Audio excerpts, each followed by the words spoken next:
Retribution, 1300 to 1699. Introduction. The singling out of sodomy as a crime and the inclusion of same-sex sexual acts of concern to the Christian Church from the 4th century A.D. intensified in Europe in the Middle Ages, sparking systematic persecutions. From the 13th century in the Middle, prosecuting sodomy had not become only the purview of the Church, but a matter for civil law. The criminalization of same-sex acts, mostly those between men, was codified in laws such as the English Buggery Act of 1533. Such laws had far-reaching effects as the major European powers invaded and colonized other parts of the world. Prosecution and persecution went hand-in-hand in zealous campaigns to eradicate sodomitical vice. In Renaissance Italy, the officers of the Knight in Florence arrested and tried 2/3 of the city's male inhabitants for sodomy. Between 1459 and 1502, and from 1530 to 1630, more than 800 men were prosecuted for the same reason by the Spanish Inquisition. The heavy hand of the law did not only crack down on relations between men, both same-sex relations and gender variance could be punished under sodomy laws, as in the case of Eleanor de Cespedes, a seemingly intersex man in Spain who, after marrying a woman, was accused in 1588 of female sodomy, witchcraft, and bigamy, and mocking the sacrament of marriage. Printed possibilities.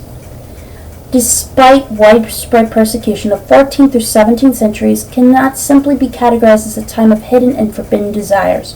From the 15th century, the arrival of the printing press meant that text could be widely disseminated. Consequently, the presses brought pornography to the masses with frank-bodied, titillating subscriptions of all kinds of sexual acts, among them same-sex ones. The 17th century saw a number of erotic works written by men which were set in convents and depicted same-sex sexual acts between nuns, simultaneously mocking the church and attempting to arouse readers. From the 16th century onward, a growing number of works about female desire were authored by women themselves. Scottish poet Mary Maitland wrote about wishing to marry another woman in her Poem 49 of 1586, and others such as Welsh poet Catherine Phillips and Breton poet Anne de Rohan followed suit in the 17th century, writing passionately about other women. At the same time that these poets were exploring their same-sex desires, physicians were publishing treatises that attempted to explain such desires as a medical problem. Some women suffered demeaning examinations by doctors and midwives intent on uncovering genital quote-unquote abnormalities.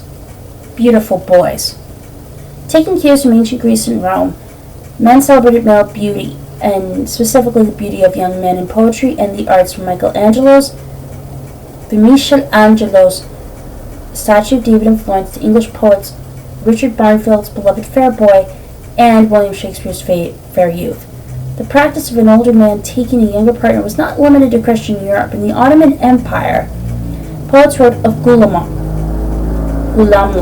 the beardless boys who entertained bearded men, and during Japan's Edo period, an older warrior could take on a young man as both his apprentice and lover. Colonial suppression. From 1492, European powers began to colonize other continents. Travel writers seeking to describe what they viewed as pagan and uncivilized behaviors portrayed by the people of the Americas and the East as sexually transgressive. Andalusian scholar Leo Africanus described North African witches who just seduced other women, and French writers similarly wrote of passions between women in the Ottoman Empire. While the characterization by European travelers was colored by prejudice, it's true that non-Christian societies had markedly different approaches to gender and sexuality. Among the indigenous peoples of the Americas, for example, many societies seemed to have no issue with the same-sex relationships and had terms in their languages for gender variance, as with the cross-dressing Zotshiwa of the Nawa.